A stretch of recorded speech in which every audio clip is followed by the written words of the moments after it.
Welcome to the Human CV. I've got Jill, Natalia here, and I don't even know the amount of topics we could go off on tangents on, but we'll find out today. So true. First question, how are you? How am I? That is the biggest question ever that anybody can ask. In this moment, I'm feeling excited. Mm-hmm. I'm feeling curious. And I'm feeling a sense of, deep gratitude for this opportunity. But yeah, it's been a really busy morning. It has. Yeah. At the time of filming this, you've just wrapped up a big conference. You've got a lot of different projects going on where you are either the curator, the inventor of the whole thing, or representing a modality with your own name. So you have a bunch of different hats on. How did it come to that place of you looking after so many different things? Have you always loved to support people and bring your own things to the forefront with them? Like, what's the secret sauce among those different things you've got your hands in? Well, yeah, I love to support people, and I think that women especially don't realise the power of their voices and the influence of the sphere around us. And so I have all of these amazing women around me and the ideas and the suggestions of the things that they are interested in, and I want to share that. Yeah. I think there's this deep need for empowerment. I'm sure you share this too. Yeah. That when we give people a voice, a platform, a stage, to help them to shine, that so many other people will benefit from that. And I see the power of that every single day. Yeah. How did it all start? Was there one initiative that opened your eyes to the power of what women can do, or what needs to happen more for women to have that strong voice heard? Well, yeah, it was probably more of a negative thing than a positive thing. You know, I created what I needed because I didn't have it. Great. And I think maybe growing up in my family of origin, I never really felt that sense of belonging. Yeah. Certainly not that much safety, and not acceptance. There was definitely criticism, judgment, ridicule, censorship. And so when I left and started travelling at a very young age, I set out to create safe spaces and a sense of belonging and a sense of acceptance and community. And I did that everywhere I went, in different ways. I was running women's circles from about age 18. It wasn't called that, of course. We would sit around and do, foot baths and put essential oils in and just do tarot cards and share. Yeah. And it wasn't formal in any way. It was just in living rooms. And then as I started to, travel further afield and then have children, I felt so alone. Yeah. And I felt like I did not fit the norm, because the norm was all about getting back in your jeans and being the size you were before the pregnancy, and holding this little being up as a token of your success. Yeah. Is your baby doing this yet? Is all of the things, and it actually just made me feel like crap. And so I think I then decided to create something from a place of longing, of needing to feel that I was not alone, and just coming from an authentic place. Yeah. Not needing to anybody to feel sorry for me or fix me or change me, but just, hey, I'm not what I need. I'm not the only one that's going through this. Yeah. I guess now my eldest son is 26. Yeah.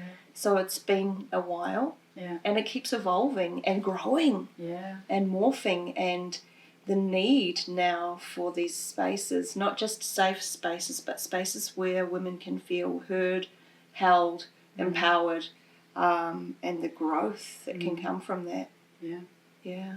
It's interesting that you pointed out that you couldn't find anything that would have that for you, that need met, which is shocking. I mean, we're recording this in 2025. We are roughly in a similar age, and yet in those last couple of decades, nothing has really evolved to the level that was there when you needed it.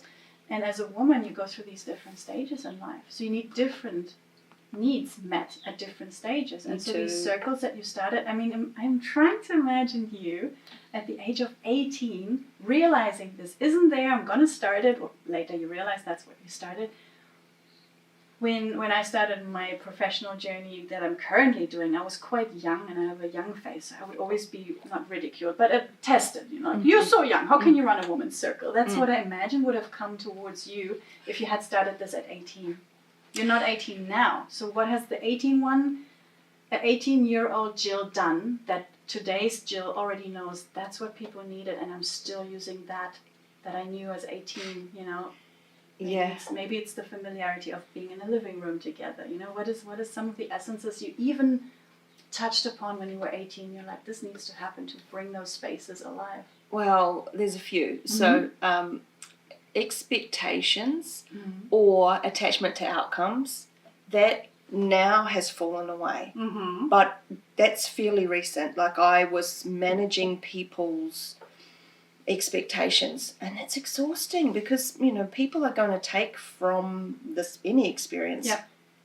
You know, and I often use this story called the salty lamb story. One of my first jobs, I went and did a hospitality and tourism diploma, and so I took a busload of tourists down to Milford Sounds, and some of the most beautiful scenery in the world, and I'm just like, this is great, everybody's going to love this. There was one voice on the bus after we'd stopped for lunch and we were on the way back that was louder than the rest of the voices, and their voice said that lamb was too salty. And so after repeating the story about the lamb being too salty a couple of times, everybody, that was all they could talk about, was the lamb was too salty. And I wanted to say, hey, hang on a minute, look out the window. This is how you are interpreted. And that, it pissed me off so badly that I thought, I can't manage anybody's expectations. I have to just, it's I guess, coming from integrity and not trying to people please. You're bringing all these keywords into my arena to play with. Because that's exhausting. It is. Yeah. And if I connect this with the tiny, tiny bit that I know, like cognitively know about you based on some psychological tests that you've done, is you are that person who supports others and creates spaces. But you, as you said, there is now this big aha moment that you had throughout your life. Like, I cannot manage what these people want to get out of that experience on this particular day. Same salty lamb complainer might have come on another Milford trip with you and had a blast. Exactly right. And I know you haven't asked me a question, but this is so, it's so key for, I think, not just me, but anybody that's holding space or creating space. And one of the compliments over the weekend at the symposium was, well, you know, you've done so much work and this, and I said, this is for me. If anybody else gets something out of it, I'm really happy. Yeah. But I'm doing... It's the Jill show. It is. Well, I'm doing the things that I'm doing because I need it. I don't just want this, and or wouldn't it be nice to have a group of people? I need it. Just like when you were a fresh mum and you needed other mums to help you, right? I had to create it. Yeah, and I think that's, I often say that belonging, I had to become what I was longing for, which was belonging. And I think that these circles of support, like the self-managing circles of support that don't weigh on my shoulders, is where not just me, but anybody that's doing things like this needs to be moving, because otherwise it's a recipe for burnout. Absolutely. And I'll go back to the thing I just started. And as you pointed out, I haven't asked you specific questions on those next personality types yet, but same as with you, I don't have any expectations to an outcome of this conversation. I know whatever we will talk about is fueled by passion about the topic and integrity, so it will just flow. Coming back to what you just shared with me before. So you came here, you did your human CV in preparation, which is amazing, gave me a little glimpse of what you want to talk about, what you're into.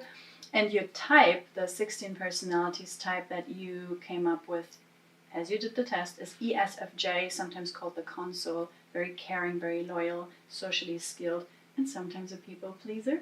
And you told me that in the past you have received the ENFJ as a result. which is that protagonist. It's that leader who runs the things, who sees the needs, who creates the stuff, and can also risk burnout because of people pleasing. So you moved from someone who does all the doing to someone who still does all the supporting, but over your decades of service to people, you've learned you can't control the outcome. You can't choose who shows up sometimes to the events you're running. You can't pick who's coming. Mm-hmm. And that forces you to be adaptable. Yeah. So where else in your life did you have to show up as, yes, I'm caring about everybody else, but I also have to be practical and adapt to what is really happening here. Yeah. That's the main difference. The ESFJ is a sensitive, feels the senses, and the N is more by intuition. So this one can say, okay, those big dreams and leadership, futuristic, all good, but where's the run sheet for the catering? Does that ring true? It really does. And I think that there was a massive a life event that happened in between, because ENFJ, so I do these tests quite often, mm-hmm. because when we have a new intake of facilitators for the training, mm-hmm. I do the test as well as they do. Beautiful. And in between becoming ESFJ, sudden loss of my husband. Okay. So and I think that traumatic events change who we are. They not just change our beliefs, but they change our sense of, our capacity, urgency, mm-hmm. And of your values, your priorities totally shift. Mm-hmm. I think I was more outwardly focused when I was guided by, these values of the protagonist and trying to grow an empire. Yeah. Yeah. And now I don't know if I have the energy for that so much, at least not to do it by myself. Mm. And I did have a lot of focus, drive, attention, charisma, standing up on stages in front of hundreds of people. And to me now, other people can do that. I'm certainly there for it and can do it, but I'd rather support than be the front person. Yeah. And I just think that my focus is now more on working one-on-one. Right. Love working one-on-one and seeing the transformations happen. Yeah. But also on my kids. Even though most of them have grown, 3 of the 4 have left home. My son, who is still at home, he needs me because his dad has gone. What age is he now? He's 12. He's 12. Yeah. And how do you create an environment for him to flourish and thrive and be able to use his strengths in a natural, flowing way, not in a forced way? Is there something you've picked up that he specifically needs from you? He needs presence. And he needs me to listen to the things that are unsaid, because he's not talking very much. Mm-hmm. And he has autism and ADHD. But the type of autism that he presents with means that it's a terrible name. It's PDA, pathological demand avoidance, which I don't like that name. Okay. But it means he's basically in flight or fight the whole time. Gotcha. Because he's had such a tumultuous upbringing.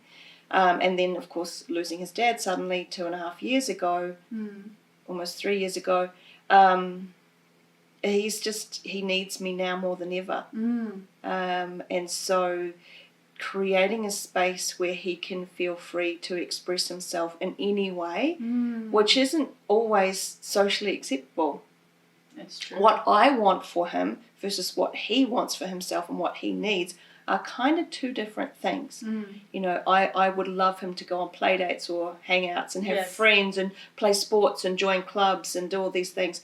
He's going to move a lot slower than that. Yeah. But at the same time, not having any judgment around his careful decisions, and still being really present to draw him out as gently as I can. Amazing. It's such a it's like having to do the splits as a parent to what you want, what they need, what you can see that you are doing that are patterns that are not helpful. It's a whole loop, especially if someone is as conscious and as aware as you and starts looking at things from the outside, your own behaviors and his behaviors and those of the other siblings maybe too. So there's a whole little... And anybody who thinks that they've got it all figured out as a parent is delusional, because you're literally making it up as you go. And they change every day. Every day. They might have a crazy friend for 3 weeks and then you have to deal with a new child for a while. Well, and heading into the teenage years, the challenges that are going to be on this next generation of kids from the digital world, we can't even fathom the things that they are being presented with every day that are so eclipsing for them. Well, I didn't have to deal with. Absolutely. Yeah, it's a whole new world they're growing up in, and we can never fully empathize with the next generation or the previous one. That's my whole general theory of how the world works. You know, so it's always the older ones will complain about the new generation does it in this way, but guess what? There's a different world that they're growing up in, and we may or may not have a proper advice to give to them because we haven't lived in a world where there's, like you and I, we've been around when there was no phones, no internet, no email, and we had to just promise we'll be there at 4:00 on a random Wednesday, and somebody and shows get out up. the map. Yeah, get out the map and look up the bus schedule, you know, and then hopefully it all works out. Yeah. So what I have seen in people, especially with your personality style or type, is that they can see naturally, it's in their nature, the connections between everything. So how you have grown as a mother because of your son having these specific needs must have been a big aha moment for you also. Like, how do you show up now before you had him? Right? Yeah. So what has changed in how you show up? Well, there was grief in that too. Even having a label, a diagnosis, there's a whole new learning of how can I best communicate with him, and also what teachings or strengths can I take from this into other connections, because so many of the people that are in my world are on the autism spectrum. Really? Is that a whole pattern you've noticed? It really is. How come? Well, I mean, I think I tend to gravitate towards people who are creative, have really large IQs, and at the same time have trouble showing up in the world as it is. So somebody said to me, talking about our path, and I was sort of saying, this is really hard. And she said, because there is no path. You are creating it. You're there with the machete cutting the path, because we create the world that we need. And the circles, not just the women's circles or anything, but the workplaces. And the way I work is really different. I'm very aware of sensitivities, of needs, of cycles. I had a meeting yesterday with somebody who's coming on as admin support, and the first thing we do is a cycle check-in.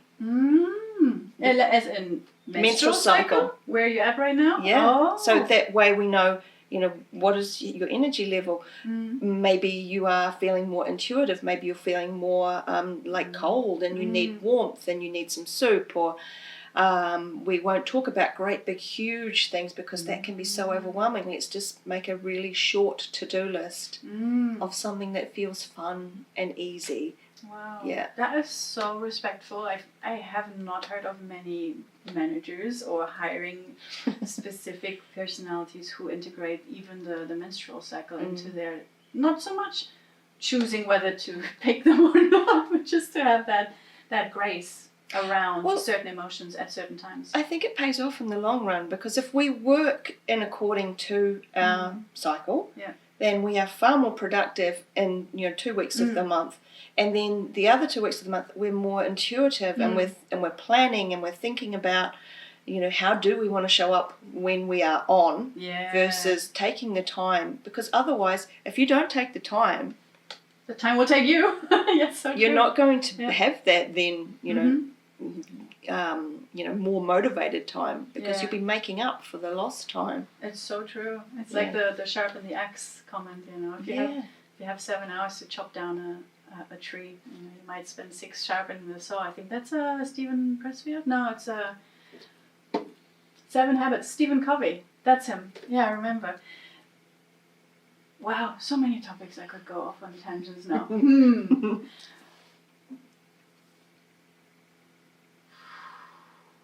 It really says something about a person when they bring big topics so much that I want to go into, shall we talk more about specific needs and parenting, or should we talk more about, which is another passion topic of mine, which is very close to your heart. As you spend so much time in different groups of people, different circles, healing different people, using different modalities, whether it's speaking or space holding or maybe integrating other people's knowledge. So you got all this thing going on. As a healer, where do you go if you need support? Will it still happen in those same circles, or do you feel now that because you're the, running and holding it, that you can't fully relax and participate within those circles? I think up until fairly recently that was true. Right. And there was part of me that was hoping, wishing, praying that it would just appear, and then I realised I had to say exactly what I was looking for because I had settled for way less than I deserved and was offering, and was just grateful to be included. Yeah. And in terms of having a really close, not just a partner, but a really close friend. So like I'm sandwiched between two amazing people who get it. Mm-hmm. And they see my vision, they see my goals, they support me. We all support each other. But I did have to write it down. Yeah. And I'm a really firm believer in manifestation. Yeah. And I had written a list of what I wanted in a best friend. And it's been over a year now that she's been in my life, and we can just say a few words and we absolutely understand, just from childhood traumas to workplace experiences to any sort of different, because she's really, really well educated in all of the things that I know a little bit about. All right. And so she answers my questions and she's there emotionally. Wow. And my partner, Andrew, he has just been, I think there's this real willingness for him. He wants to be a better person all the time. Yeah. As I'm sure we all do. Yeah. But for him, he's doing the mahi. Yeah, he's putting the work in. He's reading the books. He's doing the courses and the podcasts, and he's stepping into leadership. Yeah. And he supports me, and we check in several times a day. How's your heart? What do you need? Yeah. Where are you right now? What's happening? What's on top? All of these questions, but we listen really well. And I think without the two of them supporting me, I'd probably be crying a lot more, a mess on the floor.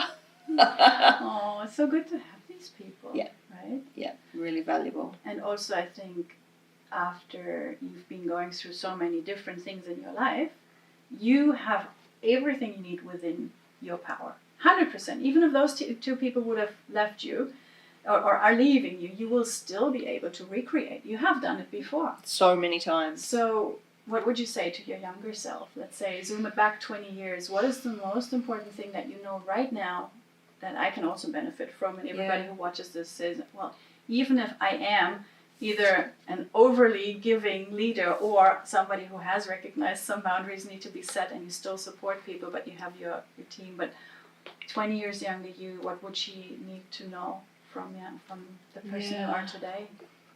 I think that it's the art of letting go. Oh, in what way? Well, letting go of what? Well, again, expectations, outcomes, people. I was not taught how to nurture myself. I was, in the realm of self-care. Yeah. I was not taught about exercise and diet. I was taught how not to, how not to get fat, but really, the guilt and the shame around nourishing myself and paying for good food and knowing that this is not, it's about self-worth. Yes. If I'm hungry, if I'm tired, if I'm grumpy, I'm really no good to anybody. So the art of letting go and putting myself first. And, we hear this all the time, self-care is not selfish. You can't pour from an empty cup.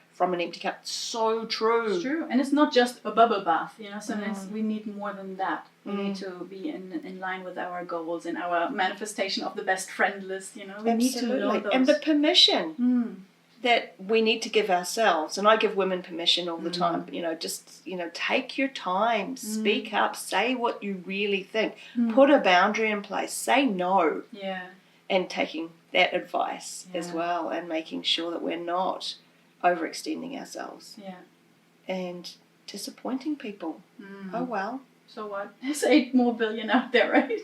Yeah. Not saying we should ignore people's needs, but we do have to get clear on who we are. And I think it does come down to setting up your day. Yeah. And I used to schedule appointment after appointment. I used to say never say no to clients. Yep. And I have to now. Mm-hmm. I'm not available after 5 p.m. Mm-hmm. And sometimes I will reach out, but for me, it's much easier for me to leave a voice message than it is for me to send an email. Right. So telling people the best way to contact me, and if they do send me an email, it's going to be a couple of days before I respond. But if they leave a voice message on your WhatsApp, you go, okay, this works for my style. Yeah, if it's going to take me 5 minutes or less, I can get to it, usually. Yeah. But at the same time, offering myself grace, the same grace that I offer to other people, offering it to myself. Yeah. Yeah.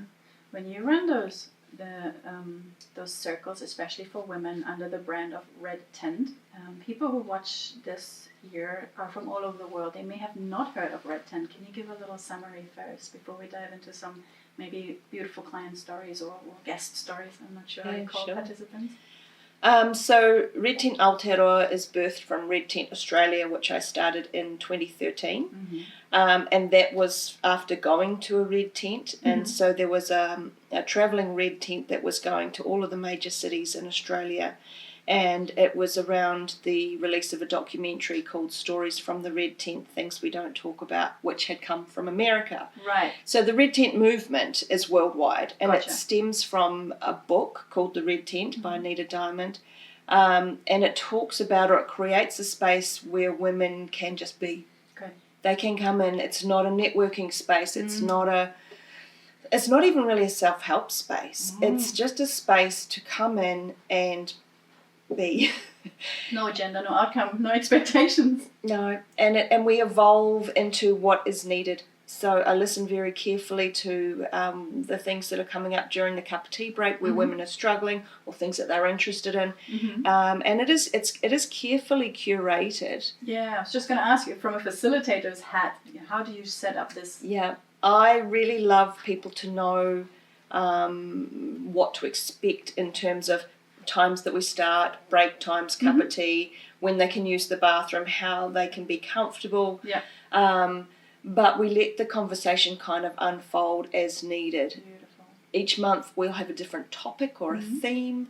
And this has been now, well, since my son, who's now 12 and a half, he was 2 weeks old at the first one. That's what you do as a just newborn baby attached to you, and you're like, now I'm running this whole wasn't thinking in my country. So I started the Red Tent because I needed it. Yeah, and I knew that having 3 babies in America in 4 years, I don't either. Yeah. That I didn't want the same things to happen in terms of the loneliness, the postpartum depression, the feeling like I was a fish out of water. Yeah. I didn't want that to happen again. And so in Australia, I put the call out and said, let's start a Red Tent, because I'd been to one while I was still pregnant. And I did a facilitator training online, and I thought, I can do this. And I held that first circle. I thought that I'd spaced it enough time for a bit of postpartum recovery, but he decided to stay in a little bit longer. Okay. Yeah, and so he was only 2 weeks old at the first circle, but it worked. And I've learnt so much, and so every single Red Tent is different. Yes. Depending on what's needed. And now the goal is to have, Red Tents in every neighbourhood. Yeah, and they meet every month, or what's the cadence there? Every month? Yeah, so for us we meet twice a month. Okay. We meet the Sunday closest to the new moon is the Red Tent Circle. So traditionally, if we were not sort of living in houses with fake lightings, then the new moon would have been the time that we would bleed, which is the time that we need the most support. It's the time where we're most internal. And that there would be other women who are not bleeding anymore, or young girls who are yet to bleed, that would come in and help with the food and making it a comfortable space. But is that why they call it Red Tent? Is that about? Yeah, it's a menstrual lodge. But the focus for Red Tent Aotearoa is not just on bleeding. Yeah, sure, we talk about it all the time. The framework in which it operates, you said. Yeah. I mean, there's no topic that's taboo. And certainly we can learn, as a menstrual educator, we can learn so much when we harness the power of our cycle. But yeah, the Red Tent, it was a menstrual lodge traditionally. If it was actually a thing, I mean, there's certain Indigenous cultures around the world that do have menstrual lodges, but they're not warm, beautiful spaces. It's more sort of an exiled space. Gotcha. Yeah, so we don't... You're impure, like in the Bible, get out of there, bleed and come back when you're clean. Exactly, yeah, because when women are bleeding, they have really strong extrasensory perception. The veil is the thinnest between the worlds. We will get messages, we will hear things that can actually benefit the whole tribe. And I think that may have been, maybe a bit not welcomed. And people would have been afraid of that power.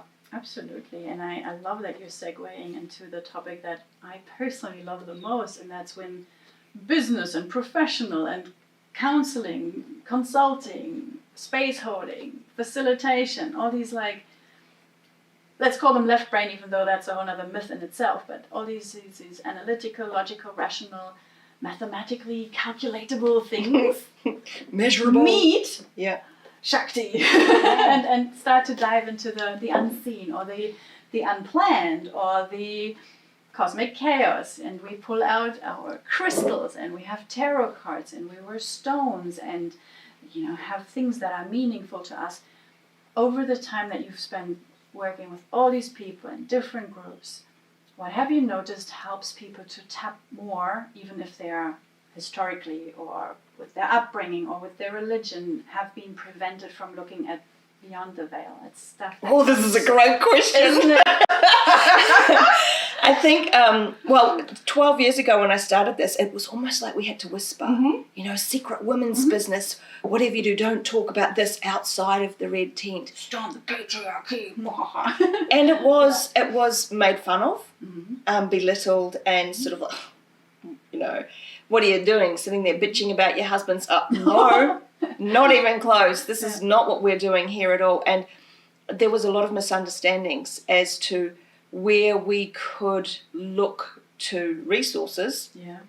And even now, there's so many people who are in not just the mental health sector, but all sorts of businesses that need, researched, evidence-based, all of these things. When you feel it, it's obvious. And it's a little bit sad to me now because one of my teachers, Richard Swartz, who is internal family systems, he's now just branching out into spirituality, which is like, yes, he's coming out of the closet. We know, we've known this for years, that there is so much more that we can't see that is just as real as the things that we can see. This must be like what Einstein's fellow scientists felt when he was talking about creation and stuff beyond, it's leaps and bounds. Way of spirituality, The spirituality, and yes, of course, there's a lot of fluff. Sure. There's a lot of bypassing. There's a lot of people, just the pyramid schemes and the get rich quick and all of that, and people who are trying to. And I always tell the women who come to the Red Tent, if somebody's trying to sell you something or sign you up for something, you'll know it. Yeah. You'll feel it. You'll feel it, and the truth, you'll feel that too. It's like we call it the psychic clunk. It's that aha moment. It's like, oh. Truth bumps, I call them. And you feel like the weight off your shoulders, and there's permission there, and it no longer feels hard. It's like, oh, of course. Why didn't I see this before? And so I think it's becoming easier. It was so hard back in I don't know, what was that, 2013 to 2017, 2018. It felt like I was climbing Mount Everest to try and not just spread the word of why we need this, but to explain what it was. I remember talking to an insurance agent once, and they're like, well, that's not a business. And I'm like, I know. That's not about that. It's not. It's never going to be. It's never going to be a corporation. We're creating circles of support for women, and within that, one of the things that I love to do is help women make money. I love to help everybody make money because we need money. But when women make money, they do really good things with it. Mm. And they keep it locally, they help other women, they, you know, raising their children with the right beautiful resources and values and stuff. And the stories that I have seen come into the red tent, and one in particular, I know that we were going to go there, I'm just going to go there, that I think about all the time, and it's sort of like a cascading gallery of amazing wahine that I can draw on from any time. But one in particular, when she first came to the red tent, she came with her daughter who was 14, and her daughter spoke for her because she just couldn't. She was so broken. She was in an abusive relationship. She had been plundered. She just, shit had hit the fan, and she just cried and cried and cried. And it took a while for her to actually start to put her head up again and put her shoulders back and say, you know, now, and this Blossoming. is, probably, how long's this been? Maybe 8 or 9 years. She's running an empire. Yeah. And it's so good to see. And that's just one of, you know, so many stories. And I'm assuming even that moment when she first landed on the red tent's, you know, door, and her daughter had to speak for her, even her daughter got something out of that challenging time. She, at that young age, had to step be up. an adult, Yeah. learn her own whatever lessons she signed up for, right? Yeah. Wow. Yeah. And I think that the girls witnessing their mothers, you know, not hiding it all behind everything's perfect and, you know, here I go. The honesty, but not becoming a martyr or a doormat. And we can't do this by ourselves. Yes. Healing does not happen in isolation. And it's so common that when women go through, you know, horrible life circumstances or trauma, they want to hide away. Yes. And I want to invite them to step out and be seen and be heard and be witnessed. And that their pain is not the end. Which leads me exactly to the next thing in terms of, yes, as an extrovert, even though your extrovert is sitting on the cusp, so you might have a large chunk of you that is hermit, you know, that wants to introvert and introspect and crawl into the cave and be there. However, you and I, we both have, I'm actually this one at the moment in my life, also with a much lower extroversion as I used to have. So what would you say when introverts come to the red tent that are not as used to, or even have the vocabulary to observe, name, verbalize what they are feeling, what they've been through, like what have you learned from these years and years of facilitation to enable these introverts to also understand what's going on and call it out and maybe flip it if it's hindering them, you know, like the whole journey is a big topic. It really is. And there's no time limit. No. What I find, and I share a story of one of our, she's a facilitator, but it took her a really long time to come into the red tent. And when she did, she said, I've been to every single one of your circles. This is the first one I've been inside. She would try to get there and the car needs petrol, and then she'd go, well, I'm going to be late now, might as well just go home, or I haven't got anything to take for a snack, or I'm feeling tired, and you know, those excuses. Right? Exactly.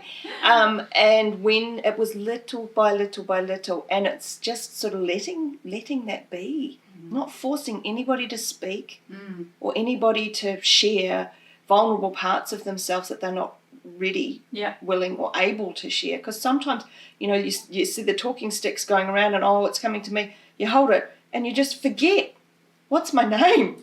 How am I feeling? I don't know, pass. And that's okay. Just really like the car didn't start when she wanted to go to one of the meetups. Maybe sometimes the brain doesn't start when we're in these places, but we're in the right place and no judgment will be had. So it's that's pretty rare, because there's so many spaces, whether it's at work or family gatherings or whatever, that you have to be on and you're looking over your shoulder and you have to be, you know, like with the sword and the shield. And this is what I say, you know, is the difference between bravery and courage. And so bravery is like, I'm showing up, but I'm still, if you get me, I'm going to get you back. And I've got my, and I'm courage is naked. It's like, I'll be here, whatever happens, right? No armor needed. No weapon needed. Wow. Was there, in your upbringing or maybe in your younger years, were there any formative or shaping parts? Like, was there religion? Was there maybe a partner who's really into spirituality? Like, how did you start embracing this side? Or was it always part of who you were? I think it was. I was I think a strange child. Aren't we all? I remember like some child? of my early memories were laying on the ground looking at the grass and watching all the little tiny bugs. Yeah, I'm a strange person too then, if that's a qualifier. Yes. Making mud pies, lining all my stuffed animals up and talking to them. And I used to love to play like libraries and stamping the books, but just having this really creative, imagination. And also I used to like to climb up the apple tree. That was my place. And I quite often would run home from school. I didn't want to be at school, never. And I'd sneak past the window and I'd see Mum inside the house, but she wouldn't know where I was. And I'd climb into the apple tree and I could hear them calling out my name, but I'd be in there. And that was my own little cubby house. Yeah. But yeah, I think really early on I started to learn about crystals, spirituality, palm reading, tea leaf reading, all of that. And it's definitely in my family. All of and astrology, all of it. Yeah. And it just kept getting deeper and richer the more that I travelled and started to go to conferences and festivals and talking to people and reading books and all of that, I think people are missing out if they are not at least being curious about that side of the world. They may or may not adapt certain techniques or learn about, let's say, astrology. However, there's a tagline or a phrase that you've just recently used in the conference that you just ran or organized the symposium, and that is one of your specific gifts or talents that you have is to analyze dreams. And when you speak about dreams, you call them letters from home. Can you tell more a bit about this topic? Isn't it nice to think that there's this benevolent being that's not judging us and saying, that we have to be a certain way, that's sending us these messages from somewhere deep in our psyche. It's Dr. Clarissa Pinkola Estes, who I'm such a huge fan of. Women Who Run with the Wolves is probably her best known book. I heard that. So she's a Jungian trained analyst. And she talks about this dreams being a letter from home, and home being this place that is our higher self, and that dreams don't give us anything that we don't already know, but we're not necessarily aware of it in our waking moments. And so the other thing about dreams is, they're hugely just such great guidance for anybody that's not paying attention to their dreams, or anybody that's going to therapy, counselling, coaching, and the person who they're going to see is not saying, tell me about your dreams. They're missing such a huge part of it. Wow, there's a lot of people who don't ask about dreams. It's There's just work to do here. It's so important. Yeah. It's doing the work for us. Yes. And this is what I mean by a letter from home. It's all there. Once we can get these threads, and so it's focusing on not just the common themes or motifs. 10 people could have a dream about an eagle. Yes. And we'd all 10 have different dreams. 10 different dreams. Yeah. And so that's a myth that we can just look it up, Google, I had a dream about an eagle. That means you are going to get a promotion. No, it's what does eagle represent in your world, and who else was there, and what was the flavor of the dream. Exactly, because people will, and every morning when I wake up, there's messages from clients saying, I had this dream, I had that dream, and it helps me as a counsellor to know where they are, where they're heading, what's sort of warnings. And Carl Jung talked about that he could have predicted the Holocaust because of the number of his clients that were having very similar dreams. Yeah, to me, these things are now normal, and of course, or when there's like global Earth meditations and you see the Schumann resonance spike and you're like, duh, of course. But there was a time in my life where I was just like, that's not scientific. However, there is so much now that we can tap into that quantifies and measures and proves some of these very, very old and ancient techniques, traditions, skills that we picked up on. It's so good that it's finally catching up. Yeah. I remember I became a Reiki master about 25 years ago, and I had to hide that. Yes. At the time because it was so out there, and people made fun of it, and it wasn't, this was in America, and it was sort of maybe going against some religious beliefs. Yeah. And I went and became a yoga teacher and a meditation teacher, similar time frames, And I hid those parts of myself because I wasn't ready for the ridicule, the scorn, the criticism. And I thought, I don't have to justify. Yes. Yeah. I know this. Yeah. I know this is true. I know this works. And if you don't believe that, that's okay too. But it still works. I feel that most of this is being because of the ignorance of people who don't know enough about the subject, that they're, they catch a little glimpse. Judgment is being made, especially in our today world, where we just swipe and decide on a future husband, on a lunch break. I think if someone doesn't know about Jungian psychology or dream, well, that's the same topic. What Reiki? other things? Reiki. Or crystals. They say, well, I don't believe. You don't have to believe. We can measure now that these things are doing certain things in different frequencies, and they assist and support us. Of course, even more so if we switch on the brain and put our willingness and intuition and creative power into this. I want to go back just a little bit more on the topic you briefly touched upon, was super important today.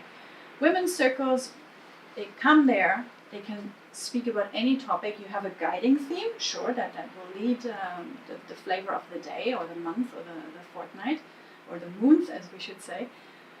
Financial abundance, and you said your dream would be that people have money, especially women, because they use it for good things, and so on and so forth. I've, in my world, as a coach, doing a lot of mindset and leadership work with people, financial scarcity, limitation, lack seems to be riddling the brains of those leaders out there that we want to support, especially the women leaders in your case.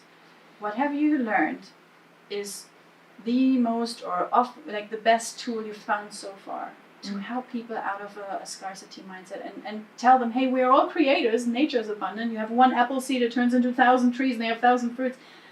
Where's that breakdown? Where did it happen that people decided we are just small, not worth anything, we can't create, we're dependent, we need grants to make something happen, we need to apply for funding? How do you help them to unravel the abundance and unleash that nurturing potential of nature? I think it's a game. It's a game? Yeah. What kind of game? Well, so when we get into that scarcity mindset, and it's almost like we're on what is it called, the hamster in the wheel.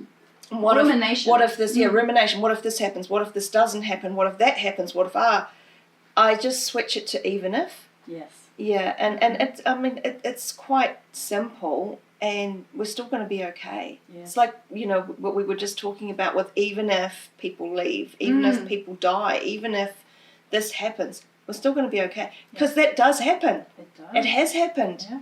And we we take the time that we need to process and grieve, and it never ends. There's always more layers, and even if it happens, we're still going to be okay. And I think it comes down to self-care. Yeah. And self-worth. Well, we just spoke about it, and the ways to care for yourself will be different depending on what you're going through. You already spoke on, actually it was the death of my husband that made me do these things. What are some other stories, maybe from other women you've heard, where grief has amplified who they were and allowed them to actually radiate from that darkest point in their lives often? Yeah, the stories are plentiful, and sometimes I feel they're still developing. Recently, just in the last year and a half, we had one of our facilitators, her husband died suddenly as well, mother of 3 little girls. And she's written a book about it, and she's speaking at our next retreat about this thing that comes to all of us, some sooner than others, and grief. We do not know how to handle it, or we do not know how to approach it. What's the worst thing about grief that you see? Loneliness. The loneliness. People who they don't know what to say, and they feel awkward, and it's like, say the name of the person. Talk about, and don't expect anything of the grieving person. Yes. I think that people go, oh, tell me what you need. I don't know what I need. How am I going to voice what I need to you when I don't even know what I need? Yeah. And so people worry about offending people who are grieving, or it's showing up, and showing up more than you thought. And people get so afraid of not just saying the wrong thing, I guess. Yeah. And we're still the same person. Yeah. I wonder, just this topic is currently on my personal radar, so I will just bring it into this conversation. It doesn't matter, it's timeless. So I've just lost my father a few days ago.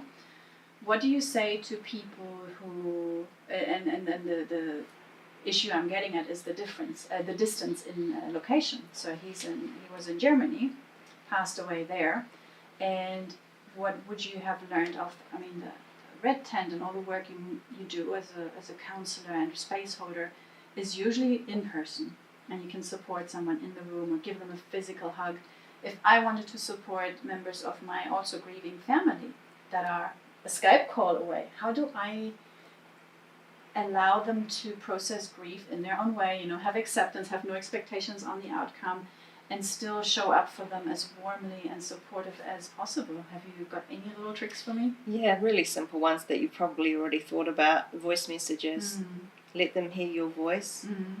Don't ask anything of them in terms of like, please return my call, or how are you feeling, or any of that. Just tell them about how you're feeling, because I think that bringing people in, and not to feel responsible or anything, but just a report, happy memories. The last 3 eulogies, so one of the things I do is I'm a celebrant. I used to do marriage and funerals. I'm not really doing that too much, but the last 3 eulogies I delivered were my dad, my uncle, who was also like a father, and my husband. And people were laughing because I shared funny stories. Just because they've passed doesn't mean that the essence of who they were, and that, joke that they used to tell that was not funny, but, all of the little things, that's still so powerful. And I think in a way, when somebody is passed over, they're here more than they were while they were on the earthly plane. And doesn't matter about countries or any part of the planet. They're here. Energy. This is one of the hardest thing I had to learn. Not hardest, actually. Once I internalized it and it felt true to me and I accepted it as truth, it became almost easy to me to hear of anybody passing. Not saying I'm not hit by the death of my father, but I am currently of the belief system or the faith that you don't kill energy. So a soul will never go anywhere. In your world, may I ask, where do you believe the people go when we lose them? Oh, that's a really big question. And I love asking it because I know you were just impressive. Yeah, well, it's in my dreams. I have what are called visitation dreams, and so that's very talked about in the Bible, and religious and scholars talk about this. So many amazing ideas come from dreams. Yeah. In fact, maybe all inventions. They just call them prophecies in the Bible. Same. But when I think about a person who has passed, I can communicate with them very, very clearly. In fact, just on a couple of days ago, I asked for a sign from my husband that passed. And I got 3 within about 20 minutes. They were relative to the little code words that you knew. The symbols were so clear. Not just what?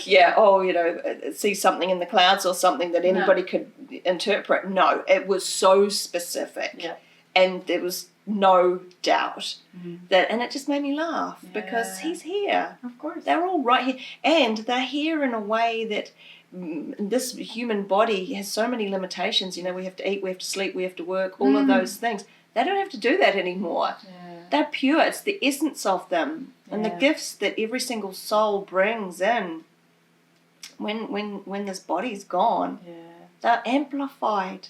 Yeah. And for people to be sad because they've lost somebody, that's real. And we can still have so much access to them. And even if, right? I heard something beautiful a few weeks, years, I don't know, a while ago. And it was on the topic of grief. And it said, why do we cry or have sadness in our hearts when somebody passes? And the person who explained it, I think it was Gabor Mate or one of these beautiful just people, right? They said, we are crying because not so much because we have that loss of that person, but also the loss of who we were when we were around them. Yeah. Right? I had this conversation just the other day. Who am I now if that Without person, your husband, right? if that person's not loving me in this certain way? But what I also discovered was how small that thinking is. In what way? Well, because there's an opportunity here to become somebody totally different, and to take the lessons that you had when you were the daughter, the sister, the wife, the whatever, and then take them and take it into a whole new chapter of you. Yeah. You know, and chapter. I wrote a chapter for a book on the gifts of grief was the name of the chapter, and I wouldn't have been able to have that experience to put it all down. And now I hand that out to clients. You know, I was trained as a grief counsellor, Right. and I wanted to go back and apologise to every single client that I had. You know, people that were coming to me in their worst days, and I would be like, oh, maybe it's time to start a little bit of a routine, or have you thought about this? I had no idea what grief was like. And so writing this chapter for the book, it made me collate all the things that I had learned and the gifts, and then hopefully maybe it's going to be beneficial to someone else. Absolutely. We'll put the link to the book in the notes, because it's important for people to have whatever support is there will be utilized in the phase of grief. So, and grief isn't just somebody dying. No, it's so many things. Losing your identity as a non-mom when you became a mom, or maybe people had like physical effects and they couldn't continue a sports that they loved doing for 20 years. Like there's grief in all of those scenarios. Yeah.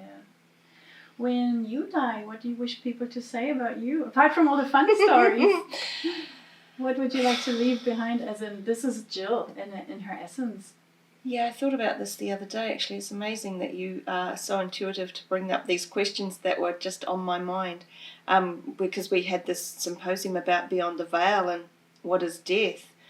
I guess it would be about my children and the legacy that I hope that they feel that they can be authentic in their relationships that are meaningful to them. Because I do a thing with my kids called a Wednesday waffle. And so every Wednesday I video myself to them just waffling, basically, and just talking about whatever. I never bother to get the right lighting and the combing of the hair or anything like that. I just waffle. And I hope that they, I don't know if they listen to it or not, I think they do. I hope that they realise that authenticity is just the key to everything. When do you know I've been authentic this week or this day or in this conversation with someone? When do you truly feel I've done, my true self presented, I've given them, my piece of my heart? When do you have that understanding, that knowledge, that inner truth of I've been authentic, I am aligned with who I want to be? I think it's probably when I'm not that it stands out. Yeah. And that's the ick feeling, which is I'm in a bubble because I work for myself from home, and then I go to the red tent in the spaces that I've created. So if I have to go outside of the bubble very much and I'm not authentic, and even if it's at the supermarket, hi, how are you? Fine, thanks. The small talk, and you just cringe inside. Yeah, I can't do it. And there's something in me that's a little bit naughty that kind of wants to say something to make them go, what? Did she just say that? Yeah. So I'm really honest. Yeah. Even with the people, that I interact with and I'm never going to see again. Just it. Yeah. But I know that if I'm in the presence of somebody who's not authentic, which is very, very rare these days, because I'm just in good right ones. Yeah, I'm in good spaces. But when I'm in the presence of somebody that's not authentic, it makes my whole teeth hurt, and I feel it in the jaw. I feel it in my jaw. Vocal expression. You don't want to speak even to these people. And I have to get out of there. My palms start to sweat, and I just go, oh, no thanks, and leave. Wow. And it's maybe not that socially acceptable, but I just can't be in the presence of people who don't speak their truth. Yeah, they don't speak your languages. If you are all about beyond the veil and diving deeper and saying what needs to be said, why would you spend time with people who censor themselves? It would not allow. And I think also, so my brain sees patterns. It scans very naturally for things that are recurring. And I can also already tell by the stories you've shared, like when you were a pioneer back in the days when you did Reiki, nobody did it. Or you did the circles, nobody did it. We had to be hush hush until 2017 or 18 or whenever that changed for whatever reason. You are used to being that machete swinging pioneer. And so if you started in your own life to speak authentically and wield the wand of truth, and have that sword in the tarot card. The swords are for truth telling, it's for air, and most people don't really look into the beautiful stories and metaphors and historical things that we have that shine a light on those things, on saying the truth, cutting through the bullshit, and maybe leaving a gathering that's not for you. And I don't care about if it's socially acceptable, because in your world it's acceptable. It's emotionally acceptable. Maybe not socially, but I don't care. I just say, I'm going there and I'm taking the chips as well. That's the most in harmony laugh that I've ever heard. That's a brilliant one for my ears. That is so true. It's so true. Wow, I totally lost track of my next question. Actually, that's the next one that would naturally flow here. As someone who's been playing with a lot of modalities, whether it's Reiki, whether it's learning through dreams, whether it's maybe some somatic work, I don't know what else you've been exploring. And I love having this first date meeting, because I don't want to read up too much on a person and have my own little, label on. When you only have a couple of minutes every day and you realize I haven't been authentic, or I've been around people who drained me more than I would like to, what is your current quick fix, fast track, is it a journaling prompt? Is it an alarm on your phone that says, hey, are you authentic right now? Is it a quick self-Reiki session? Where are you currently with your speed nurturing? Yeah, all of that. All of that. And just standing on the grass with bare feet. The grounding. Yeah, so in between, if I have got more than one client in a day, I have to go out and sometimes just lay on the grass again and look at the dirt. Yeah. But meditation is key, and Insight Timer is great because you can set the time for 15, 20 minutes. But all of the above. Yeah. I think that I love earth-based medicines, and I think without them, I wouldn't be the person that I am today. And so many people are just starting to open the door into this. I think it's the way that we need to be heading. All right. So first things first, bare feet on the earth. If you haven't heard about this, grounding is a big thing in the woo-woo world, but also in the non-woo-woo world anymore, because we've got data. What are earth-based medicines, and in what way do they help people or yourself? Well, it can be anything from cacao. So cacao is part of my daily ritual. Yeah. And it feels like it gives me space. My partner prepares it for us. He puts a lot of medicinal mushrooms in there. So lion's mane, chaga, reishi, cordyceps. Maca is really beautiful as well. So all of these things that have come from the earth, and now people are starting to talk about them, all the way through to the psychedelics, which we love. And this little tiny bits that we can have microdosing is so, so powerful.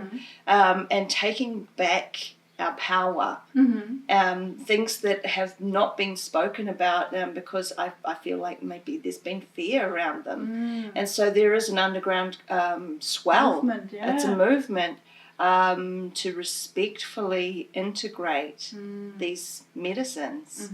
And just have them in our daily lives. Wow. There's a fine line between taking supplements and going into spaces that are not legal in some countries. So, of course, everybody who watches you speak passionately has to check with their own place of living, whether they put themselves into any issues with that. However, as far as I know, cacao is not illegal in any country. So, beautiful heart opening, so good for counselors. And then all these medicinal mushrooms you just shared, they have their own qualities. So, you call it earth-based medicines. Some hustle bro in Silicon Valley might be like, body hacking, biohacking, performance enhancing. I'll take some ginseng to boost my brain. With anything that's out there, there's a tendency to either, use it like a knife that a chef uses to prepare a nice meal, or a knife that a surgeon uses to help a person become wealthy again, or you can use a knife to take someone's life. So with the medicines, it's the same. Some people go hard out on how do I improve myself and make this all in their own agenda. But you have experience with the work that you've done in the psychological and space holding work, that medicines or supplements, if people call it in this way, they act in their own ways, and people are receiving them in different ways. Like a synthetic drug, let's say, if I take a paracetamol and you take one, they will have similar effects in our bodies. If you drink a cacao and I drink a cacao, depending on how we interact with that substance, it can be day or night. Absolutely, and this is why it's so important for intuition to be there around all of this stuff. And so, science is important as well, but when people are looking for protocols and they'll ask for research and things like that, I always bring them back to their intuition. What does your body need today? Yes.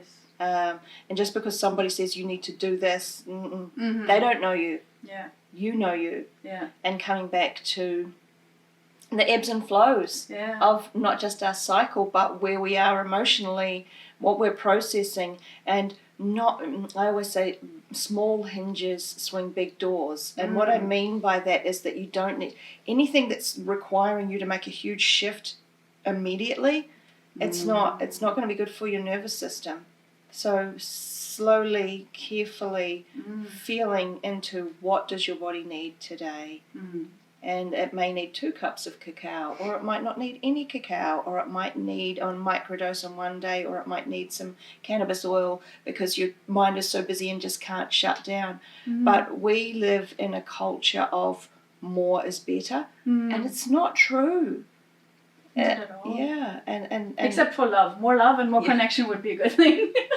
Yeah, of course. But I just think that there's a tendency to abuse anything, like pillaging all of this stuff and taking. Yeah. So small hinges swing big doors. I always like to remind people. Yeah. It's it's a big topic that often, if someone has a general tendency to just control and focus on what is the outcome, how can I shape it to a specific something. Quick fix. Yeah, and personally from my own experience, I've noticed, again being an ENFJ, I like these, there's always 2 extremes, like no drugs or all the drugs, or no family or, all the gatherings and all the Christmas times, so I've often seen people go into one extreme, like I don't want to hear about spirituality at all, and then they go all the way and do all the ceremonies and like 5 ayahuasca trips and a bit of shrooms in the morning and LSD on the weekends, and they must explore the whole range of human experience. Yeah. And then usually the pendulum swings back and they come to some kind of balanced point in the middle. Have you noticed similar things in your own journey, like trying out stuff and then cocooning again, like blossoming out and trying and then come back? I think it's about integration, and then integration leads to embodiment, where we don't have to think about it anymore, and we're not trying to prove anything, or we're not trying to keep seeking and grasping. We're actually just okay. Yeah. We're really good with what we've got. And cacao can help with those things. So Absolutely. If somebody says, "What is integration, Jill?" What do you share with them? What you've seen in your day to day? I think it's the same premise as the red tent. It's being. It's being with what is. And so many people are not comfortable with feeling their feelings. And they will think about them. They'll read about them. They'll watch sad movies or whatever. Even violent things. There's all this. It's external. Yes.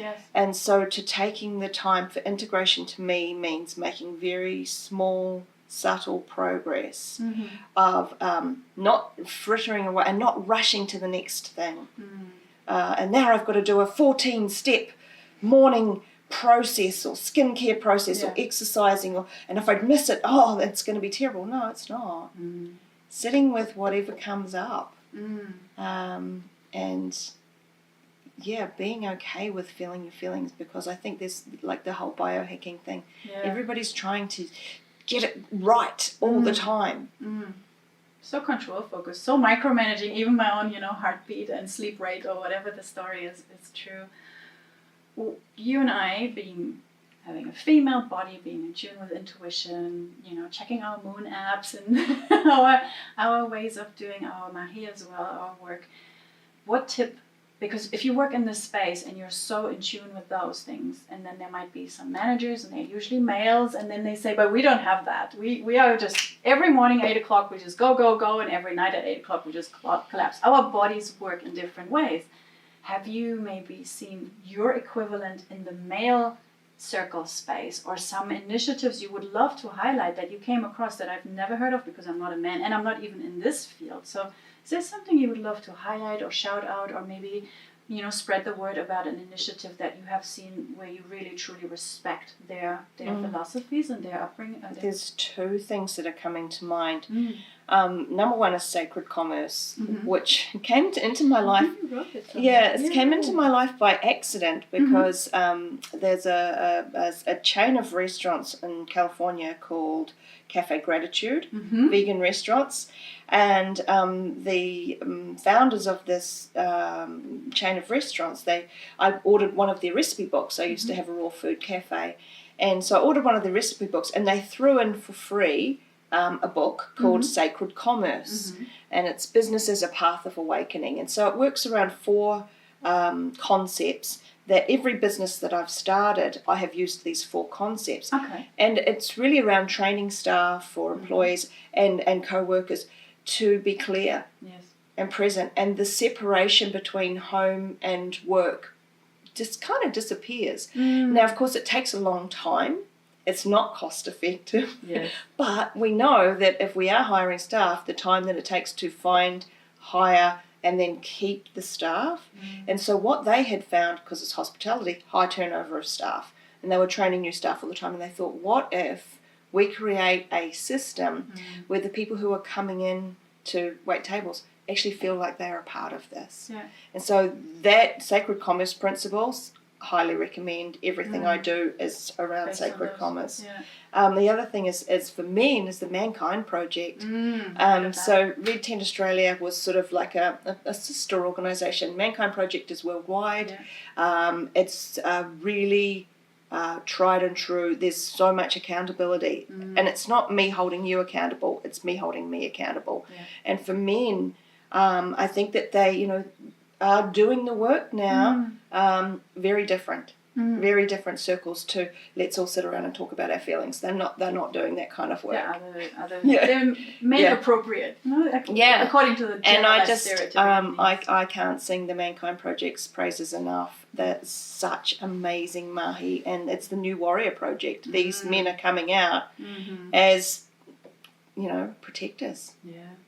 That's what we need. We need both. And there's I feel often in my generation, the feminist movement was such and before also, was such a big deal. And I initially always withdrew from that completely because I felt the need. We need yin and yang, we need Shiva and Shakti. We need both in their full expression to create creation, I think. And so I love that you specifically create those spaces to support people with those foundational needs. Who am I? How do I show up? Have I got my cup filled? In what ways? Do I need different ways to fill my cup now? Have I got my insight timer out? The questions that I ask with women who are coming with a business idea is, who are you? What do you do? Why do you do it? How do you do it? Who do you do it for? When you look at your future or the one you want to call in, what's in there? What people, projects, opportunities? You mentioned briefly you're really enjoying the one-on-one work. I've just spoke in the interview we filmed before with someone who is coming from the one-on-one space and is moving more into the group facilitation space. So she had a completely different reason for doing so. But what is it about the one-on-ones that you cherish and truly appreciate? Being a part of someone's story and evolution, especially with the clients that come and see me, sort of every 3 to 6 months or maybe even once a year. And over several years I get to see the different versions of them, and that's so incredibly rewarding, and not just from my perspective but the way that they are showing up in their lives. And we run lots of groups and we run lots of retreats, small retreats, big retreats, The last retreat we ran in Australia was 250 women, and it was massive. Yeah. And the ripple effect is still being felt from that. And the retreats or symposiums and things, there's always going to be those. Yeah. But for me now, I just really, really value being a sacred witness is what I call myself. And I feel really, really fortunate to be the person that people record their dreams for. Yeah. And they don't come to me. I'm not an interventionist, so I don't offer advice. I don't say you should or any of that. I just witness them and do that sort of closed loop. Yeah. Because people have the solutions. They know. I would never presume that I can tell you what to do with your life. Yeah. I'm here to witness you. Yeah. And support you. And yet we do things like writing books that give advice. However, that's when people then seek out your book and say, give me some of your perspective. Maybe I can take something and find it useful. Yeah. But yeah, I like to call myself a sacred witness, meaning that I'm listening really well, my heart is open, and I'm here for whatever you want to bring. And I'm not going to judge or try and change it or suggest or... Yeah. And yet, at the same time, you're wearing a very powerful throat chakra stone. What's the story with that one? Oh, this was made for me by an amazing woman called Julie Brett, who is the head of the Druid Association in Australia. And she was at our last retreat, actually. Yeah. Very, very talented artist, So you're here to be a voice for those who haven't got one. You're here to hold space for people who find, their inner gold. Yeah. And you're a sacred witness. Absolutely. And I love how talented people are. Yeah. And to witness and celebrate especially their artistic creations. Yeah. Beautiful. If people have never explored dream work, sacred spaces, gender-specific spaces, women's circles, male circles, what would you suggest to them? Where should they start? Should they look up the Red Tent website if they're a woman, of course? Should they look up the Mankind Project? What else would you suggest them as a little, entry door to this world?